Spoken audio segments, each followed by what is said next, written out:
Welcome to making an ox lantern craft. Here are the supplies that you'll need. You don't have to use these exactly. You can use a variation, whatever you might have at home around your house. You can also use white paper and just color in.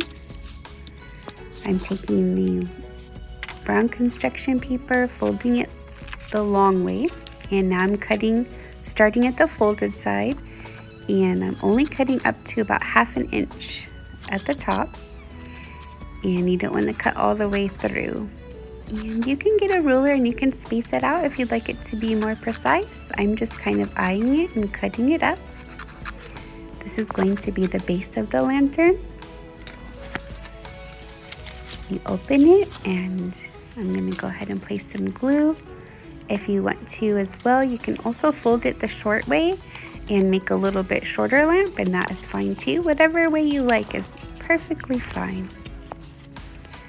So now that I've glued it, I'm going to go ahead and create the things that I need to make it look more like an ox.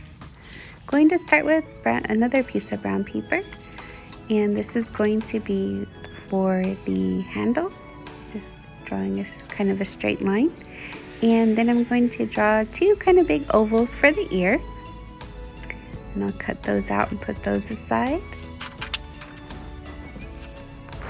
So in Chinese New Year and Lunar New Year is used kind of as a broad term. It includes other Asian cultures that celebrate Lunar New Year, like Thailand, Vietnam, Indonesia, Malaysia, Tibet, and of course China.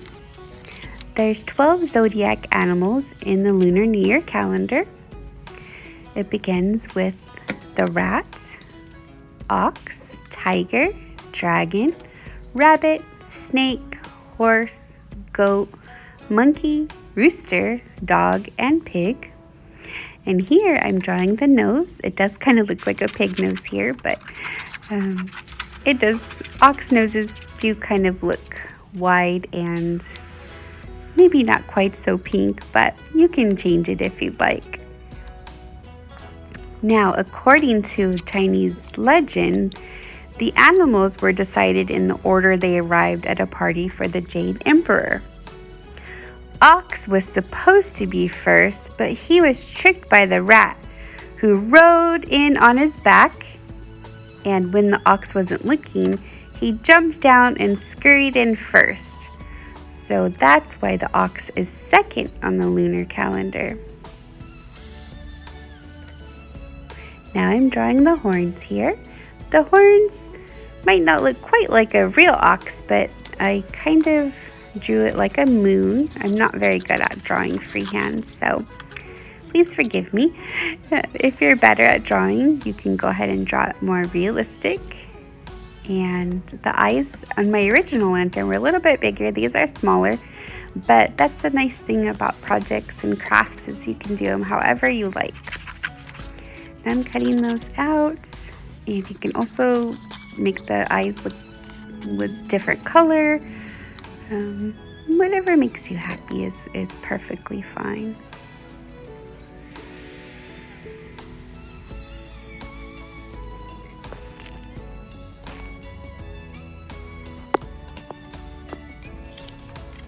At the end of this video, I'll include a zodiac calendar, so that way you can look at your birth year and you can see what year, what animal, you look at the year and then you can see what animal is considered the year you were born into. I was born into the year of the snake. I won't say what year, but it definitely was snake. This here is the handle. You can also staple it in if you'd like it to be a little bit more sturdy. I'm just gluing it in so it looks more like a lantern. You can also add more colors if you'd like. Red is a color that is used throughout the culture to show good luck. Beautiful color. You can add some red if you'd like. I'm folding the ears so that way they stick on a little bit easier.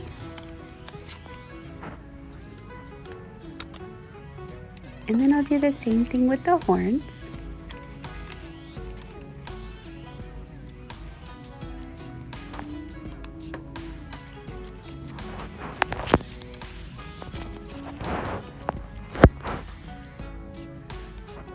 You can also make lanterns without the different animal parts on them, just out of different colored paper, and did those with the ox lantern. So there's different lanterns. You can put battery operated candles at the bottom and then they kind of glow. And it looks really pretty on a table or on a porch. And that's pretty much it. Oops, my ear fell off. Let me glue it some more. And that's pretty much it. So I hope you enjoy and you have fun, and Happy Lunar New Year.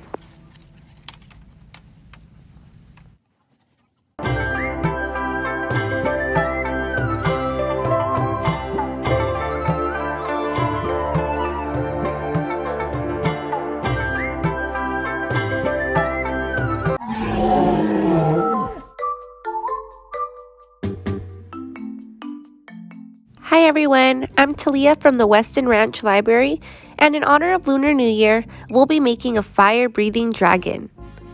The supplies I used were a toilet paper roll, construction or colored paper, pom-poms, googly eyes, gems, tissue paper, writing utensils, tape, a glue stick, a glue gun, and scissors. But keep in mind that many of these materials are optional and can be substituted. For example, you can create 3D eyes out of paper or paint your toilet paper roll instead of covering it. Feel free to get creative. Now, let's talk about the significance of the dragon as it pertains to Lunar New Year celebrations. The dragon is believed to possess great power, dignity, fertility, and wisdom. Traditional dragons are made from bamboo, paper, and cloth and are used in Chinese New Year celebrations. The Eastern dragon is a symbol of good luck and strength in many cultures. It usually has a long, thin body and no wings. Its horns look like stag antlers, and its claws look like eagle claws. Its body is covered in scales.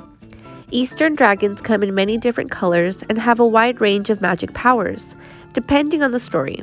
Often, they are very intelligent. Western dragons usually have 4 legs and 1 pair of big, leathery wings. Like Eastern dragons, their bodies are covered in scales. Unlike Eastern dragons, they often breathe fire. Stories about Western dragons tend to show them as greedy creatures that live in caves and love treasure.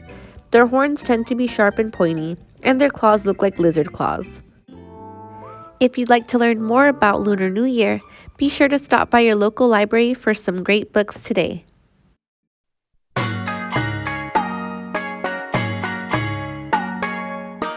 As with all holidays, food is a big part of the Lunar New Year celebration. Depending on what country you are celebrating this in or what country you originate from, your food might be a little different, but typically you're gonna find some of the same dishes. So usually a noodle dish, fish, some type of meat. Citrus is a big part with oranges and tangerines, and of course sweets. So today I am going to show you how to make almond cookies. These here are a part of usually the Chinese New Year celebration. Because they are round, they usually remind people of a coin, and so they're a sign of good fortune. So to give these to somebody is just giving them fortune.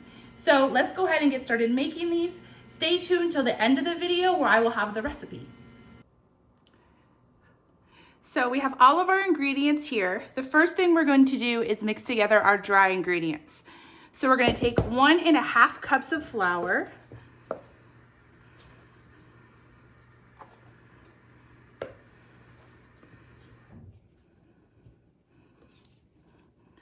We are going to take 1/8 tablespoon of salt.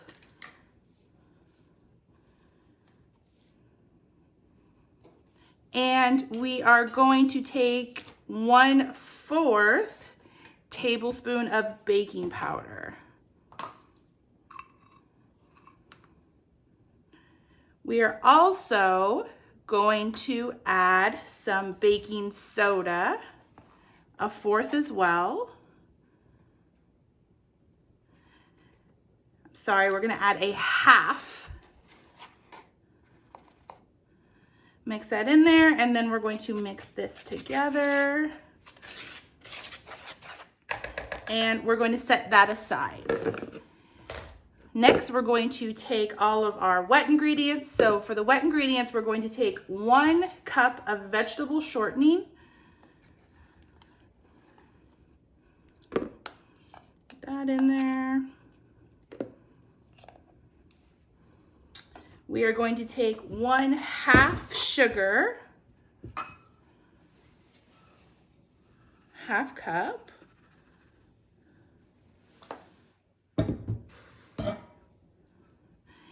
We're going to add 1/4 cup of brown sugar.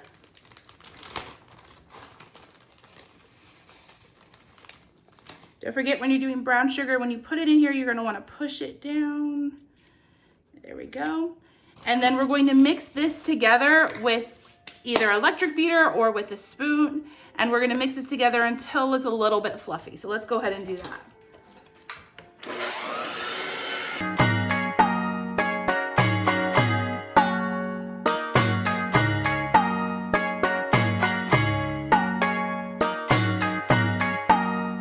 All right, so there we have it a little fluffy.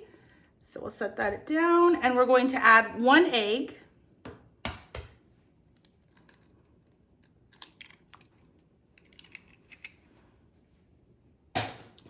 And we're going to add vanilla and almond extract. So for the vanilla extract, we are going to add 2 teaspoons.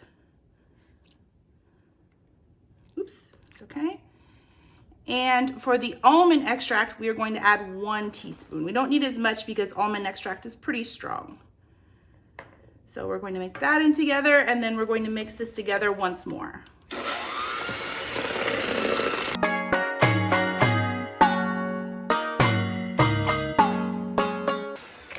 Now, when you start doing this, you're definitely gonna get the smell of the almond extract. It definitely can be very potent. So we're gonna take our dry mixture and we're going to incorporate it into our wet mixture. Mix those together.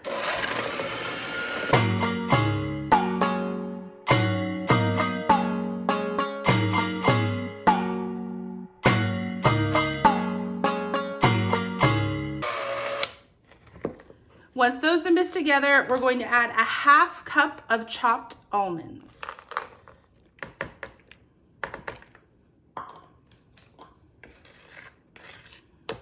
And we're going to mix those together.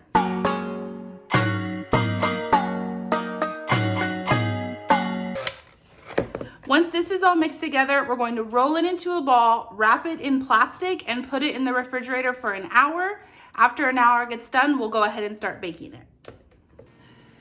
So we pulled the dough out of the refrigerator. We have it in our ball. We're going to grab our baking sheet and we're going to pull off our dough and roll it into about a tablespoon into a ball. So we'll take it like this, put it on our baking sheet, and then I have some almonds here that I blanched. Blanching is really easy. You're gonna boil some water, throw your almonds into there, let them sit for about a minute, pull them out, put some water over them, cold water, and then you'll be able to peel the skin off of them really easy. So they'll go from this to this. Then I cut my almonds in half, and we're going to take an almond half and put it right into the middle of the dough. And you're just going to keep doing that until you run out of dough. I have the oven going at 350, and we're gonna put them in there for about 14 to 16 minutes, and then they'll be ready to go. So let's go ahead and get this tray ready.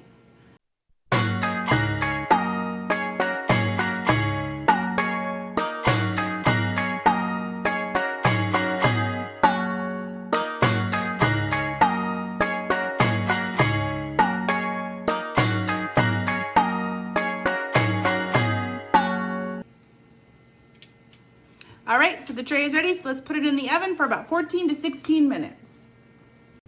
And there we have our almond cookies already baked and ready to enjoy.